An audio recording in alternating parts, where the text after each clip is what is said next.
Conversation का जरिया हो जाएगा, जिससे पता चलेगा कि आप लोग क्या एक्सपेक्ट कर रहे हैं और हम लोग आपकी एक्सपेक्टेशन पूरी कर पा रहे नहीं कर पा रहे, राइट।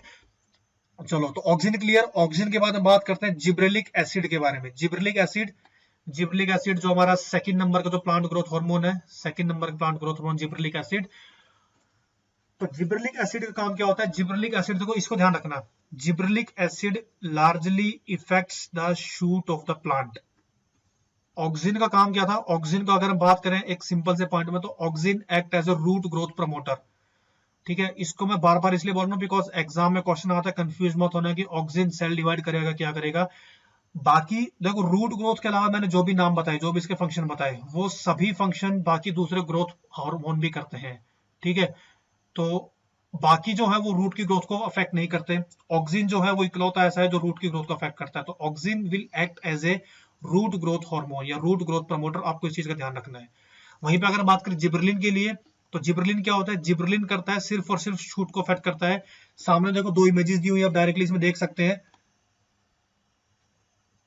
देखो, एक तरफ है अनट्रीटेड प्लांट और दूसरी तरफ जब हमने इस प्लांट को ट्रीट किया विद जिब्रेलिन, तो ये इसकी शूट की ग्रोथ को प्रमोट करता है।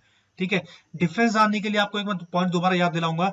ऑक्सीजन के अंदर क्या होता है? अगर ऑक्सीजन की मात्रा प्लांट के अंदर ज्यादा है और अगर उसकी टिप में, अगर स्टेम में अगर ऑक्सीजन ज्यादा है, तो वो सिर्फ प्लांट की हाइट इंक्रीज करता है, बाकी जो लेटरल ब्रांचेस है ना, वो उसकी ग्रोथ को प्रमोट नहीं करता, वो छोटी रह जाती है।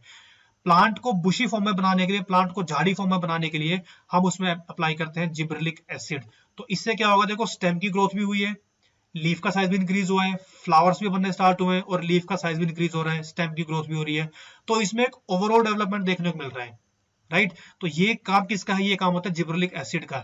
जिब्रेलिक एसिड जो है वो 1 से लेके 100 टाइप के पाए जाते हैं। ठीक है, तो हम इसको जनरली डिनोट करते हैं Ga3।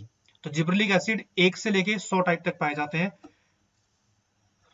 अब मल्टीपल यूजेस है, मैंने बताया हर एक प्लांट ग्रोथ हार्मोन का। तो देखो, ये भी इधर जिब्रेलिक एसिड है, ये है अनट्रीटेड प्लांट, इसको ट्रीट किया तो स्टेम का साइज भी इंक्रीज हुआ, लीफ भी इंक्रीज हुआ है और इसमें जो गैप है वो गैप भी इंक्रीज हो रहा है। तो ओवरऑल ग्रोथ देखी जाती है इसमें स्टेम के लिए, शूट के लिए।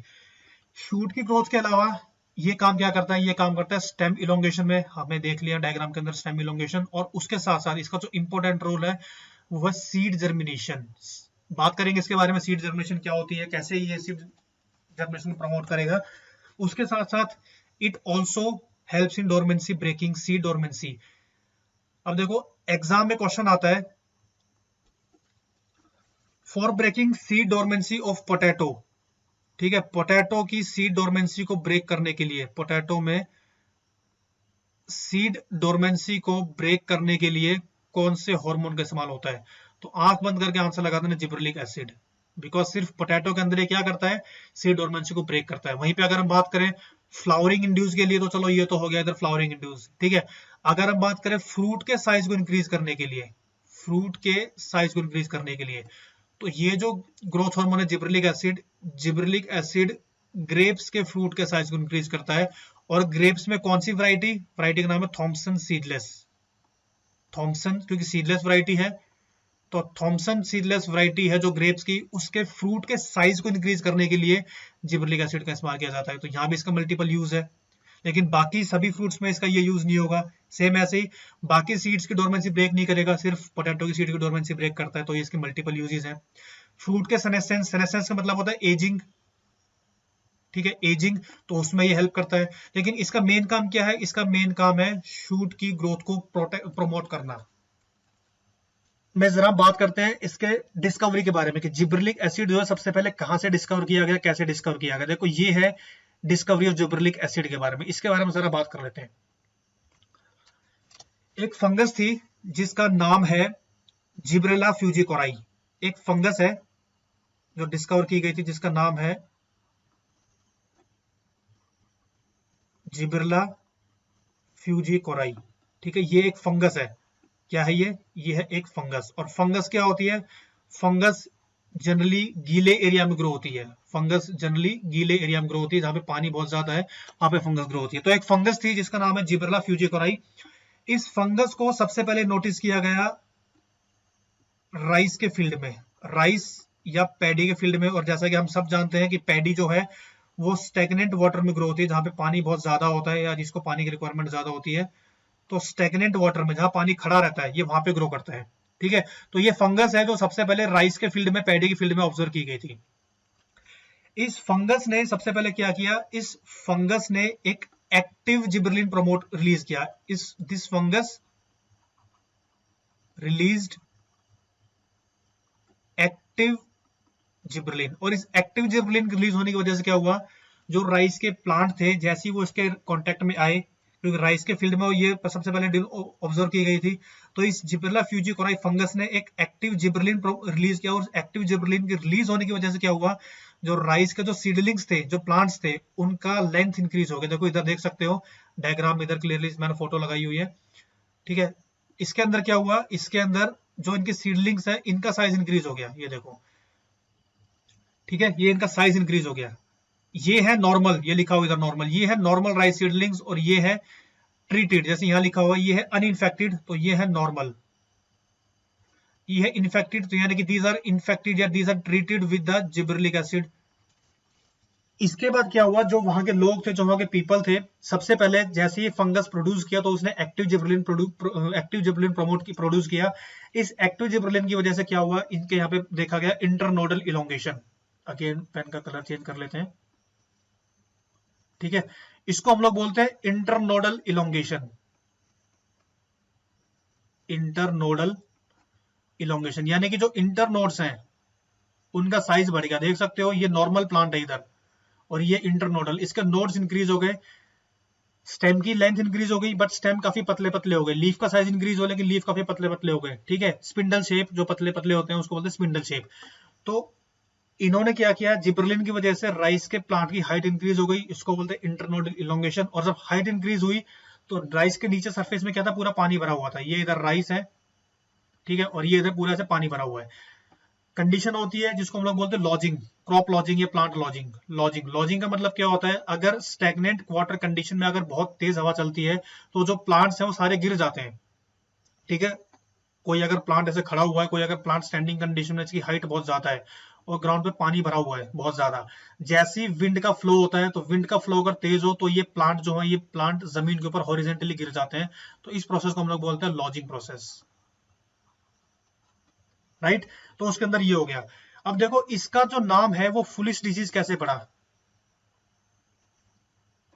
इसका नाम फुलिश डिजीज कैसे पड़ा। फुलिश डिजीज ऐसे पड़ा कि एक तरफ थी हमारे पास नॉर्मल सीडलिंग, नॉर्मल राइस, जैसे ही वो कांटेक्ट में आए जिबरलिन के, इनका साइज इंक्रीज हुआ। साइज इंक्रीज हुआ तो लोगों ने ऑब्जर्व किया कि यार प्लांट है, इसका नॉर्मल से बहुत ज्यादा साइज इंक्रीज हो रहा है, तो इसका मतलब है हमें ज्यादा नंबर ऑफ सीड्स मिलेंगे, हमें ज्यादा नंबर ऑफ सीड्स के ग्रेन्स मिलेंगे। लेकिन ऐसा हुआ नहीं, ज्यादा नंबर ऑफ सीड्स के ग्रेन मिलने के बजाय पूरा प्लांट हॉरिजेंटली जमीन के ऊपर गिर गया। उसके बाद लोगों ने ये आइडिया लगाया कि यार ये बड़ा ही अजीब बेवकूफी वाला प्लांट है कि खुद ही अपने आप इसने पहले हाइट ग्रो की और उसके बाद बिना हमें कुछ प्रोडक्शन दिए ये अपने आप नीचे जमीन पे गिर गया। तो उसके नाम पे इसका नाम दिया गया फुलिश सीडलिंग डिजीज। और foolish seedling disease is also known as bakanae disease. ये नाम आपको याद रखना है बिकॉज एग्जाम में आता है, ये एग्रीकल्चर पेपर है तो ये एग्रीकल्चर का ही पोर्शन है, बकाने डिजीज। ठीक है, और वहां से फिर जो है किसका इन्वेंशन हुआ, वहां से इन्वेंशन हुआ जिबरलिन का, because discovered in association with foolish seedling disease of rice, bakanae disease caused by fungus Gibberella fujikuroi, and this fungus reduce the active form of gibberellic acid. तो जब वहां से डिस्कवरी स्टार्ट हुई तो discovery करने के बाद ये पता चला कि जिबरलिक एसिड डिस्कवर हुआ है, प्रोड्यूस हुआ है, और जिबरलिक एसिड के प्रोड्यूस होने की वजह से प्लांट ने जो है अपने शूट की ग्रोथ को इंक्रीज किया। ठीक है, तो ये इसके पीछे एक छोटा सा रीजन था कि जिबरलिक एसिड की इन्वेंशन कहां से हुई। क्लियर। चलो अब हम बात करते हैं, देखो जिबरलिक एसिड का सीड जर्मिनेशन के बारे में। सीड्स के पास देखो एक मटेरियल होता है जिसके अंदर एक्टिव शुगर नहीं होते, राइट। सीड के पास एक मटेरियल है जिसमें एक्टिव शुगर नहीं होते। जैसे ही उसके अंदर जिबरलिक एसिड एंटर करता है तो वो अमाइलेज प्रोड्यूस करता है। अमाइलेज प्रोड्यूस करता है, अमाइलेज प्रोड्यूस होने के बाद क्या होगा कि जैसे ही, अब देखो सीड के पास क्या है, स्टार्च है। सीड के पास क्या प्रेजेंट है, स्टार्च प्रेजेंट है। जिबरलिक एसिड के एंटर होने की वजह से उस स्टार्च को क्या करता है, वो ब्रेक डाउन कर देता है, राइट। जैसे ही स्टार्च ब्रेक डाउन हुआ उसके बाद फॉर्मेशन होती है शुगर की, और शुगर फॉर्मेशन होने के बाद क्या होगा, सीड में जर्मिनेशन स्टार्ट हो जाती है। बड़ा सिंपल सा प्रोसेस है, ठीक है। देखो अब ये दिखाया हुआ है इधर एम्ब्रियो, ये है इधर एम्ब्रियो, एम्ब्रियो सबसे पहले क्या होता है, सबसे पहले एम्ब्रियो में वाटर एंटर करेगा। तो सबसे पहले जो है एम्ब्रियो में वाटर एंटर करता है। वाटर एंटर करने के बाद क्या होगा, इसमें स्वेलिंग हो जाएगी। वाटर एंटर करने के बाद इसके अंदर क्या हो जाएगी, स्वेलिंग हो जाएगी। स्वेलिंग होने के बाद ये जो अगला, मैं इसको बता रहा हूँ पूरे प्रोसेस वाइज एक फ्लो चार्ट के थ्रू। जैसे ही स्वेलिंग हो जाएगी तो इसके अंदर जो एम्ब्रियो है वो सिक्रेट करता है जिबरलिक एसिड को। तो ये देखो इधर दिखाया हुआ है पॉइंट्स में, ये जिबरलिक एसिड प्रेजेंट है। ठीक है, ये जिबरलिक एसिड प्रेजेंट है। और ये जो लेयर है हम इसको बोलते हैं aleurone layer. This layer is known as the aleurone layer. तो इस एल्यूरोन लेयर के ऊपर क्या प्रेजेंट होता है, जिबरलिक एसिड प्रेजेंट होता है। तो इसके अंदर आते ही जैसे ही वाटर के कांटेक्ट में आएगा तो यहाँ पे क्या होगा, जिबरलिक एसिड क्या हो जाएगा, एक्टिवेट हो जाएगा। राइट, जिबरलिक एसिड एक्टिवेट हो। और जिबरलिक एसिड कहाँ प्रेजेंट है, ये प्रेजेंट है एल्यूरोन लेयर के अंदर। जैसे ही वाटर एम्ब्रियो से ट्रीट करेगा तो एम्ब्रियो क्या करता है, एम्ब्रियो इस जिबरलिक एसिड को खींचना स्टार्ट कर देता है, सिंथेसाइज करना स्टार्ट कर देगा, ट्रिगर करना स्टार्ट कर देगा। ठीक है, जैसे ही ये एक्टिवेट होगा तो एक्टिवेट होने के बाद क्या होगा, अगले प्रोसेस में फॉर्मेशन होगी। किसकी फॉर्मेशन होगी, फॉर्मेशन होगी अमाइलेज की। फॉर्मेशन होगी अमाइलेज की। अमाइलेज की फॉर्मेशन या फिर हम इसको बोल सकते हैं कि ये इस या फिर ये बोल सकते हैं कि इन दोनों के बीच में, बिफोर फॉर्मेशन ऑफ अमाइलेज और after the activation of gibberellic acid, synthesis होगा। सिंथेसिस होगा किसका, हाइड्रोलाइटिक एंजाइम। Hydrolytic enzyme. और फिर उसके बाद फॉर्मेशन किसकी होगी, अमाइलेज की। अमाइलेज की फॉर्मेशन होने के बाद क्या होगा, break down of starch.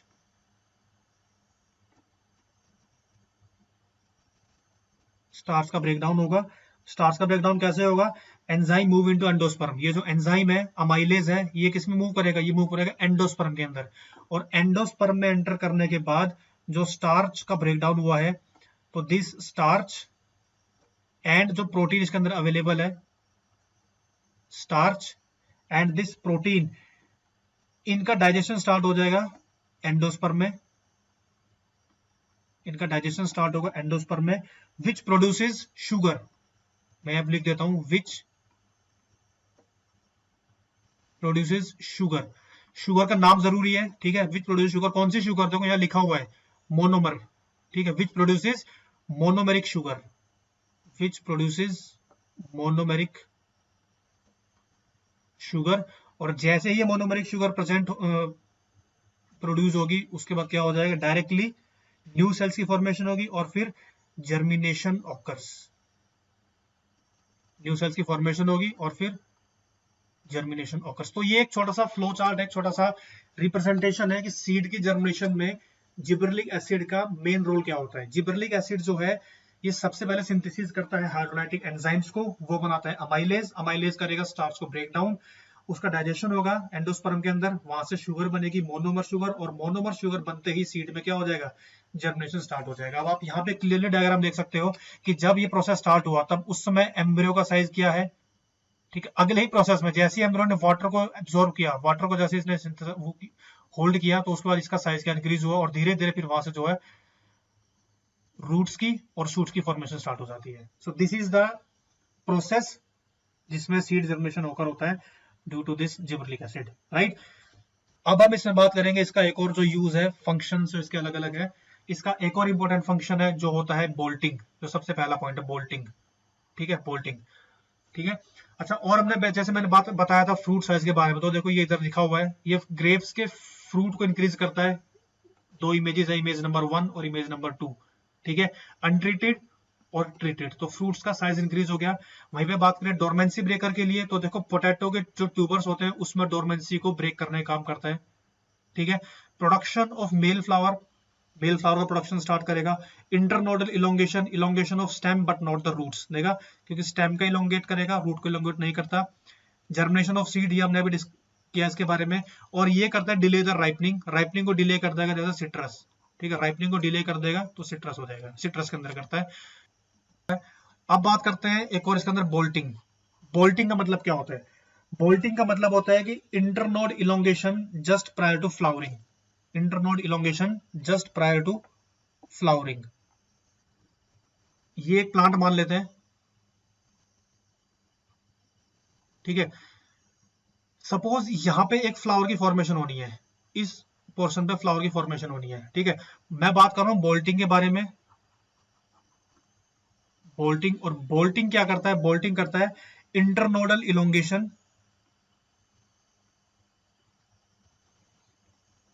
Internodal elongation just prior to flowering, flowering से जस्ट पहले, प्रायर टू फ्लावरिंग, ठीक है। तो मान लो यहाँ पे जो है फ्लावर का प्रोडक्शन होना है, इधर ये फ्लावर का प्रोडक्शन होना है इस वाली स्टेम के ऊपर, तो इस स्टेम को मजबूत करना, क्योंकि देखो फ्लावर में वेट होता है, तो ये जो स्टेम है ये उस फ्लावर के वेट को होल्ड कर पाए, उस फ्लावर के वेट को ठीक से एब्जॉर्व कर पाए, होल्ड कर पाए, फ्लावर ठीक से ग्रो हो पाए, तो उस स्टेम को मजबूत करने का जो प्रोसेस होता है ना, उसको हम लोग बोलते हैं बोल्टिंग। तो इंटरनोडल इलोंगेशन, अगर इसकी कमी हो जाएगी तो क्या होगा, इसका जो ये पोर्शन है ना ये छोटा सा होगा, और फ्लावर का साइज तो वही है जो फ्लावर का साइज होगा, तो फ्लावर के साइज तो अगर बड़ा हो गया, लेकिन अगर ये साइज छोटा रह गया तो ये पोर्शन फ्लावर के साइज को होल्ड नहीं कर पाएगा, और फ्लावर क्या हो जाएगा, प्री मैच्योर फ्लावर ड्रॉप हो जाएगा। अगर इसका साइज अच्छा है with respect to this flower, अगर इसका साइज अच्छा है with respect to this flower, तो फ्लावर इजिली वहां पे ग्रो कर पाता है without any premature falling. तो इस प्रोसेस को, इस स्टेम का मजबूत होना with respect to flower is known as the bolting, और ये काम कौन करता है? ये काम करता है आपका जिबरेलिक एसिड, ठीक है। ये पॉइंट आपको ध्यान रखना है, बोल्टिंग में भी जिबरेलिक एसिड हेल्प करता है, राइट। तो ये था बोल्टिंग के बारे में। उसके बाद नेक्स्ट जो हमारा तीसरा हार्मोन है, प्लांट ग्रोथ हार्मोन, जो है साइटोकाइनिन। तीसरा हार्मोन जो है साइटोकाइनिन। साइटो का मतलब होता है सेल, और काइनिन का मतलब होता है डिवीजन। तो बेसिकली इसका काम क्या होता है? इसका मेन काम है प्रमोट सेल डिवीजन, ठीक है। मैं दोबारा बता रहा हूं कि जितने भी हार्मोन्स हैं उन सबका मल्टीपल यूज होता है। सेल का इलोंगेशन हुआ था ऑक्सिन में भी, सेल का डिवाइड हो रहा है जिबरेलिन में भी, और सेल को डिवाइड कर रहा है साइटोकाइनिन भी। लेकिन साइटोकाइनिन का मेन काम क्या होता है? सेल को डिवाइड करना, ठीक है। चाहे वो रूट्स के अंदर है, फिर चाहे वो शूट्स के अंदर है, और उन सबको जो है डिवाइड करने का काम करता है। और उसके साथ साथ देखो इसके भी मल्टीपल यूज है। It also affect the apical dominance, क्योंकि सेल डिवाइड हो रहा है, तो सेल डिवाइड होगा तो एपिकल डोमिनेंस भी इंक्रीज होगा उसका, एक्सिलरी बड की ग्रोथ भी होगी, और लीफ सेनेसेंस, लीफ में जो एजिंग प्रोसेस है वो भी स्टार्ट हो जाएगा, ठीक है। तो साइटोकाइनेसिस का मतलब क्या होता है? The part of cell division process during with the cytoplasm of single cell divide into two daughter cells. अभी मैंने बताया थोड़ी देर पहले कि जो सिंगल सेल होती है, ठीक है, वो आगे जाके दो अलग अलग डॉटर सेल में डिवाइड हो जाएगी। इसको हम लोग बोलते हैं साइटोकाइनेसिस। साइटोकाइनेसिस बेसिकली दो टाइप के होते हैं, एक तो होता है एडेनिन टाइप साइटोकाइनेसिस, दूसरा होता है फिनाइल यूरिया टाइप साइटोकाइनेसिस, ठीक है। These are represented by kinetin, zeatin and benzylamine purine, and this is by the urea and thidiazuron TDZ. Most adenine type cytokinins are synthesized in roots, cambium and other actively dividing tissues. ठीक है, ये just एक brief introduction है cytokinin के बारे में। Cytokinins discovered by S Skoog, नाम याद रखना है, S Skoog as kinetin. Cytokinin discovered by S Skoog as kinetin. और जो नेचुरल साइटोकाइनिन्स है उनका सिंथेसाइज होता है in the regions of rapid cell division, जैसे कि रूट एपिसिस है, शूट बड्स हैं, है ना। जो नेचुरल साइटोकाइनिन्स है उनका सिंथेसाइज या उनका फॉर्मेशन कहाँ पे होती है? उनकी फॉर्मेशन होती है in the area of rapid cell division. और रैपिड सेल डिवीजन एग्जाम में पूछ सकते हैं कहाँ कहाँ पे होता है। रैपिड सेल डिवीजन होगा आपका रूट एरियाज के अंदर, यानी कि रूट एपिसिस, जो रूट का टिप पोर्शन होता है वहां पर रूट एपिसिस, शूट बड्स, और उसके साथ जो यंग फ्रूट्स हैं इनके अंदर होता है नेचुरल साइटोकाइनेसिस की फॉर्मेशन, राइट। अब यहाँ पे एक पॉइंट नोट करने लायक है, अगर हम बात करें ऑक्सिन और साइटोकाइनिन के लिए, ठीक है, ये थोड़ा इंपॉर्टेंट है, मैं इसको मार्क कर देता हूं, ऑक्सिन, ठीक है, auxin and cytokinin. Auxin and cytokinin का जो रेशियो होता है वो प्लांट्स के लिए बहुत ज्यादा इंपॉर्टेंट है। इनका जो रेशियो है, उनका जो रेशियो है वो प्लांट्स के लिए बहुत ज्यादा इंपॉर्टेंट है। क्यों इंपॉर्टेंट है वो आप देखोगे इस इमेज के अंदर। ऑक्सिन और साइटोकाइनिन का जो रेशियो है वो प्लांट्स के लिए बहुत ज्यादा इंपॉर्टेंट होता है, बिकॉज क्योंकि ये देखो, ये आपका क्वेश्चन नंबर 2 हो गया इधर ही, ठीक है। क्वेश्चन नंबर 1 लास्ट में पूछूंगा, ये आपका क्वेश्चन नंबर 2 है इंपॉर्टेंट क्वेश्चन के तौर पे। Which of the following hormones act as antagonistic hormone pair? तो आंसर क्या हो जाएगा? ऑक्सिन और साइटोकाइनिन, ठीक है। इसलिए मैंने कहा कि इनका रेशियो होना बहुत ज्यादा जरूरी है। क्यों जरूरी है? बिकॉज देखो, ऑक्सिन का अगर रेशियो ज्यादा होगा तो ऑक्सिन इनिबिट का मतलब होता है रोकना, प्रिवेंट करना। Auxin inhibit the growth of lateral shoots, ये लेटरल शूट्स हैं, एंड ऑक्सिलरी बड, देखो ये दिख रहा है, ये है ऑक्सिलरी बड, ठीक है। और लेटरल शूट्स होती हैं ये, तो these are the lateral shoots and these are the axillary buds. अगर किसी प्लांट के अंदर ऑक्सीजन की मात्रा ज्यादा है, देख रहे हो बीच में रेड डॉट्स, ये वाले जो रेड डॉट्स हैं ये है ऑक्सीजन। अगर किसी प्लांट में ऑक्सीजन की मात्रा ज्यादा है तो उसका जो लेटरल शूट्स हैं, साइड के जो ब्रांचेस हैं और जो एक्सिलरी बड्स है, उसकी ग्रोथ कम हो जाएगी। जबकि क्या होगा, सिर्फ जो शूट की जो टिप है ना, ये है main. So this shoot tip,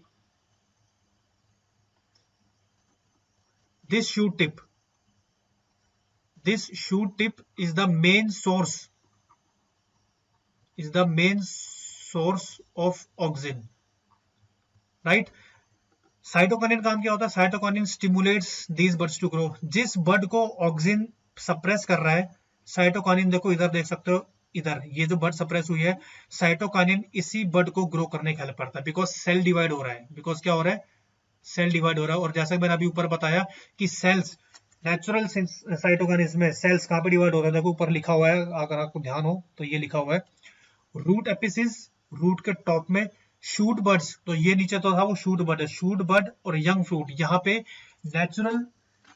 natural cytokinesis की प्रोसेस होती है और यहाँ पर रैपिड सेल डिवीजन हो रहा है। और इस रैपिड सेल डिवीजन की वजह से क्या होगा, जिस ग्रोथ को ऑक्सीजन ने सप्रेस किया है, इनिबिट किया है, साइटोकाइनेसिस उसी ग्रोथ को प्रमोट करने का हेल्प काम करता है। तो इसलिए इस प्रोसेस के दौरान इनको हम लोग बोलते हैं एंटागोनिस्टिक हार्मोन, और ऑक्सीजन का और साइटोकाइनिन का रेशियो मेंटेन करना बहुत जरूरी है, ठीक है। अब समझ आया कि हम ऑक्सीजन को सिर्फ रूट ग्रोथ प्रमोटर क्यों बोलते हैं? बिकॉज अगर ये सिर्फ शूट को प्रमोट करेगा तो भाई शूट के लिए तो साइटोकाइनिन भी है और शूट के लिए जिबरेलिक एसिड भी है, ठीक है। तो रूट के लिए इसकी कॉन्सेंट्रेशन क्या हो जाएगी? रूट के लिए इसकी कॉन्सेंट्रेशन हो जाएगी लेस। तो लेस कंसेंट्रेशन में अगर हमारी रूट की प्रमोशन अच्छी हो रही है, रूट का ग्रोथ अच्छा हो रहा है, तो क्यों हम ऑक्सीजन इस्तेमाल करें? शूट के लिए जिबरेलिक एसिड है, साइटोकाइनिन्स हैं, इनके भी इस्तेमाल होते हैं, राइट। तो ये क्वेश्चन आपको याद रखना है, ये एंटागोनिस्टिक हार्मोन है, ये एग्जाम के लिए इंपॉर्टेंट रह सकता है, एग्जाम में आ सकते हैं क्वेश्चन। आईसीआर के एग्जाम में पहले भी आया है, बीएचयू में पहले भी आ चुका है। तो जो स्टेट एग्रीकल्चर यूनिवर्सिटीज हैं और कई बार क्वेश्चन रिपीट भी होते हैं, तो उस हिसाब से ये पॉइंट आपको याद रखना है। अगला जो हमारा फोर्थ ग्रोथ हार्मोन है उसको बोलते हैं इथाइलिन, और ethylene is known as a fruit ripener. यहाँ पे इसका काम क्या होता है? ये इसका मेन काम है फ्रूट को राइपन करने का, फ्रूट को पकाने का काम करता है फ्रूट राइपनर। प्रोमोट्स, किसको प्रमोट करता है? Senescence, breaking seed as well as bud dormancy. Seed और बड डोरमेंसी को ब्रेक करने के लिए भी हम इथाइलिन का इस्तेमाल करते हैं, राइट। फर्स्ट पॉइंट में लिखा हुआ है ethylene is regarded as multifunctional phytohormone, plant hormone that regulates both growth and senescence. तो ग्रोथ को और सेनेसेंस को प्रमोट करता है। एप्लीकेशन होती है इथेपोन की। सो ethephon is basically a fruit ripener, ethephon is a banana fruit ripener, ethephon is a banana fruit ripener जो प्रोड्यूस करता है इथाइलिन, या which release ethylene compound and increase leaf area of mustard at lower concentration while inhibited at higher concentration। अगर इथेपोन की ये बात करें ना मस्टर्ड के रिस्पेक्ट में, अगर इथाइलिन का कॉन्सेंट्रेशन अगर कम है तो ये मस्टर्ड के अंदर लीफ का साइज इंक्रीज करने का काम करता है। आपने तो ethylene act as a fruit ripener, ethephon act as a banana fruit ripener. ये आप इसका इफेक्ट देख सकते हो इथाइलिन का है, ठीक है। पहले फ्रूट कैसा था और उसके बाद फ्रूट कैसा है। इथाइलिन की अलग अलग प्रोसेस है, अप्लाई करने के बाद लास्ट में इथाइलिन जो है फ्रूट को पूरी तरह राइपन कर देता है। तो this is the main role of ethylene, act as a fruit ripener, and ethephon is act as a banana fruit ripener. उसके बाद एक लास्ट हमारे पास है, लास्ट ग्रोथ हार्मोन जिसको हम लोग बोलते हैं ABA, and it is also known as the abscisic acid. Simple सा फंक्शन है एब्सिसिक एसिड। देखो ये एग्जाम में काफी बार क्वेश्चन आया है, which of the following growth hormone is also regarded as anti transparent. Anti transparent, ये है एंटी ट्रांसपेरेंट। ट्रांसपेरेंट का मतलब होता है loss of water from the leaf, loss of water from the leaf, उसको बोलते हैं ट्रांसपेरेंट। और ये लीफ में जो है लॉस ऑफ वाटर को प्रिवेंट करता है, to prevent loss of water. Anti transparent fruit ripening को रोक देता है, इनहिबिट्स फ्रूट राइपनिंग।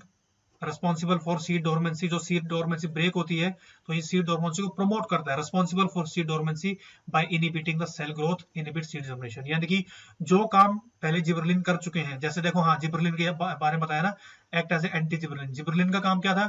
ग्रोथ को प्रमोट करना।